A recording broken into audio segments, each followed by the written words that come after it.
There's a sentence published by the Washington Post on Friday, March 6th, sourced to 3 American officials. That changes every assumption analysts, investors, and governments have made about this war since February 28th. It is not about Iran. It is not about Israel. It is not about missiles or interceptors, or the Strait of Hormuz. It is about Russia. Russia is providing Iran with real-time intelligence on the locations of American warships and aircraft, satellite imagery, movement data, precise coordinates of U.S. naval assets operating across the Middle East theater. One official described it as a pretty comprehensive effort. Not occasional, not passive. Comprehensive. Ongoing, active. Read that again slowly.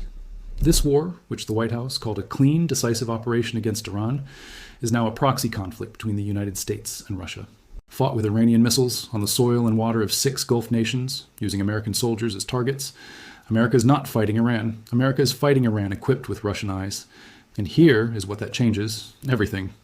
The military logic of Operation Epic Fury rested on one advantage America assumed it held: information dominance. The idea that America knows where everything is, what everything is doing, and what is coming next, that advantage is the force multiplier behind every carrier strike group, every B-2 sortie, every Patriot battery. You don't just need better weapons, you need to know where to point them. If Russia's satellite constellation is feeding Iran a live picture of exactly where American ships are moving, exactly which aircraft are on which flight path, exactly which positions U.S. forces are occupying, then America's information dominance isn't an advantage anymore. It is an illusion. Russian satellites are dismantling it one targeting packet at a time.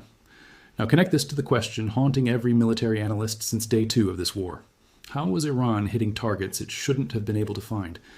The THAAD radar in Jordan, a classified position, moved regularly, surrounded by operational security. The command and control hub in Bahrain, embedded in a civilian district, not on any public map. The shipping container at Port Shuaiba, a dispersal location specifically chosen because command believed it was off the grid.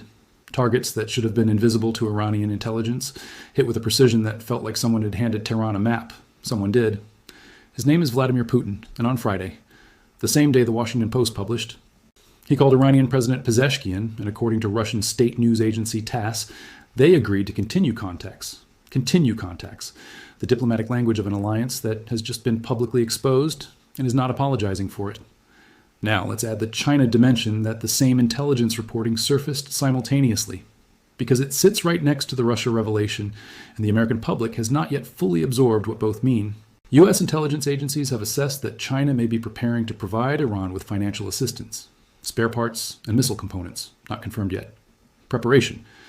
But the source was precise. 3 people familiar with the intelligence, and the framing was not speculative. China relies heavily on Iranian oil. China is worried about the Hormuz closure.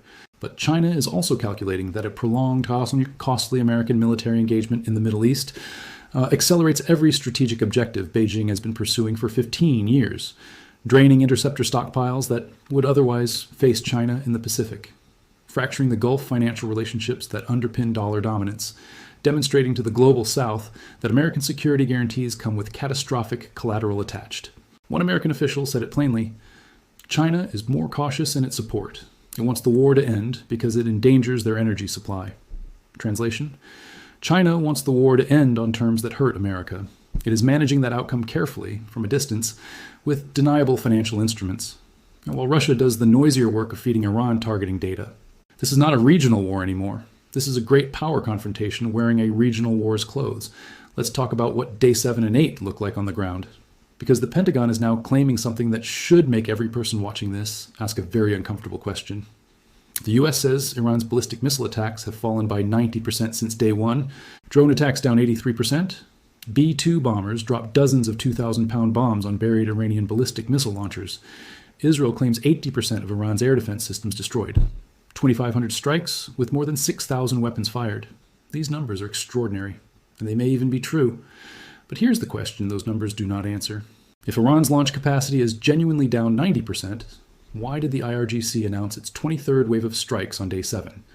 Why did Iran launch a combined drone and missile attack on Tel Aviv on Thursday night? A cluster warhead visibly breaking apart above central Israel, filmed on 100 phones? Why did Saudi Arabia intercept 3 ballistic missiles targeting a base south of Riyadh on Friday? Why did Qatar report a fresh barrage of Iranian missiles and drones with explosions heard across Doha? On Day 7 of a war that was supposed to be over in 4 to 5 weeks, 90% degraded, and still launching Wave 23, still reaching Tel Aviv, still hitting Gulf capitals. What does 100% look like, and how long does it take to get there? There is a number that UNICEF published on Friday, March 6th, that no Pentagon press conference has addressed, and no Trump Truth social post has acknowledged. 181. That is the number of children confirmed killed in Iran since February 28th, according to UNICEF. Not a number from Iranian state media, not a number from a hostile government source. UNICEF, the United Nations agency whose entire institutional purpose is counting dead children so the world cannot pretend they don't exist. 181 children in 7 days. That is more than 25 children per day, more than one child per hour, in a war that the White House press secretary described as the work of a man of action.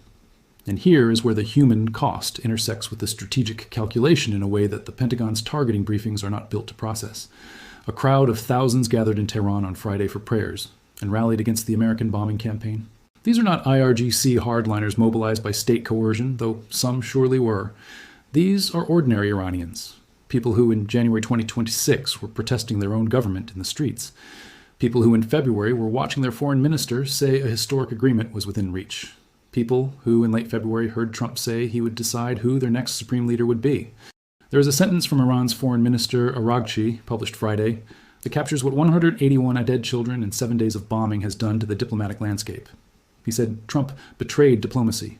He said Iran has no reason to negotiate with the U.S. He said Washington cannot be trusted.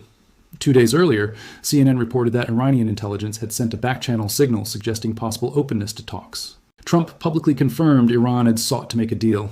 That channel appears to be closed now. The closure matters because it removes the last off-ramp that didn't require someone to announce their own defeat.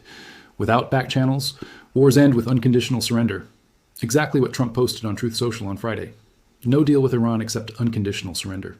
Unconditional surrender, the demand made to Japan in August 1945 after 2 atomic bombs, applied to a country of 90 million people with a military that is currently executing Wave 23 of its retaliatory campaign, with Russian satellite support, and whose ground forces are waiting for a U.S. ground invasion, ready to kill and capture thousands of American troops, in the words of Supreme National Security Council Secretary Ali Larijani.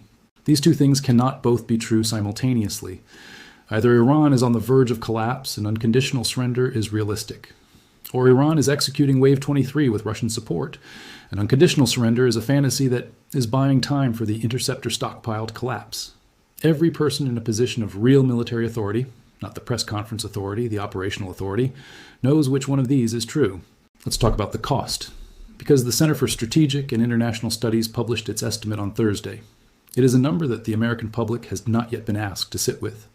The first 100 hours of Operation Epic Fury cost $3.7 billion, $891 million per day. And $3.5 billion of that, 94%, was not budgeted. It is being funded through emergency supplemental authorization or drawn down from existing accounts, ways that create holes in the defense budget that will take years to fill. $891 million per day for a war that Trump says could last 4 to 5 weeks. 4 weeks is 28 days. 28 times $891 million is $24.9 billion unbudgeted, unfunded. And simultaneously, Brent crude is at $91 a barrel, the highest since October 2023. Oil supertanker rates hit an all-time high this week. Japan is rationing its strategic reserves. European gas futures doubled and are rising again. Every dollar of oil price above $80 is a tax on every economy on Earth that imports energy, which is every economy that is not Saudi Arabia or Russia. The people paying that tax are not the people who made the decision to launch Operation Epic Fury. They are the Filipino domestic worker in Dubai, the Bangladeshi construction laborer who cannot access his payroll because the AWS data center running his employer's payments is still offline, the Indian family in Mumbai paying 30% more for petrol than they were paying on February 27th. There is something happening inside the American political system right now that the White House is trying to manage and failing. 20,000 Americans have already left the Middle East. The State Department is arranging charter flights for those who haven't. Secretary Rubio urged all remaining American citizens to leave immediately. And yet the same Rubio, in the same week, told reporters that American and Israeli air forces will take apart this terroristic regime in the next hours and days. You cannot simultaneously be evacuating your civilians and telling the world you are on the cusp of decisive victory. One of those statements is public relations. The other is a logistical reality. The planes leaving Doha and Dubai and Manama are the logistical reality. Here is what day 8 looks like from the position of every government that is not America or Israel or Iran. Britain, France, and Spain have agreed to provide military support to protect Allied interests. Canada's Prime Minister said he cannot categorically rule out participation. NATO's Secretary General called Iran's attacks unacceptable and said Europe is supportive. And yet Iran's foreign minister has now explicitly warned that any European country providing military support will be considered a legitimate target. Spain refused to allow the U.S. to use its bases for the war. Trump threatened to cut off all trade with Spain. The NATO alliance that has never fought a combat operation against a Middle Eastern state is now fracturing publicly over a war none of its members were consulted about before it started. Not a single European government was briefed before the bombs fell on February 28th. And Russia is providing targeting data to the side that is shooting at NATO's nuclear weapons storage facility in Turkey. Connect those two facts and sit with what they mean for Article 5, for the credibility of the alliance, for every deterrence calculation every European defense ministry has built its security architecture on for 77 years. Trump said, unconditional surrender. Russia said, we'll continue contacts. Iran launched Wave 23. UNICEF counted 181 children.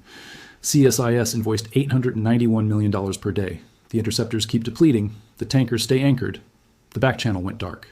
And somewhere in a situation room in Moscow, the smartest people in Putin's orbit are looking at a map of the Middle East and doing arithmetic that has nothing to do with Iran. And everything to do with Ukraine and Taiwan and the price of oil and the patience of European governments, and the question of how long a superpower can bleed from 100 small wounds before the bleeding becomes the story. Russia gave Iran a map. The map has American ships on it. And day 8, those ships are still moving, but they are no longer moving unseen. Share this video to every contact you have right now. Russia confirmed providing Iran with real-time satellite intelligence on U.S. warships and aircraft. A pretty comprehensive effort, per U.S. officials. China preparing financial and military component assistance per CIA intelligence. UNICEF confirmed 181 children killed in Iran in 7 days. Iran launched Wave 23 of strikes, despite Pentagon claiming 90% degradation. Operation Epic Fury costs $891 million per day, 94% unbudgeted.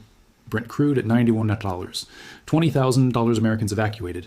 Trump demands unconditional surrender. Iran says no reason to negotiate. The back channel is closed. Day 8, and America is no longer fighting alone against Iran. It is fighting Iran with Russian eyes.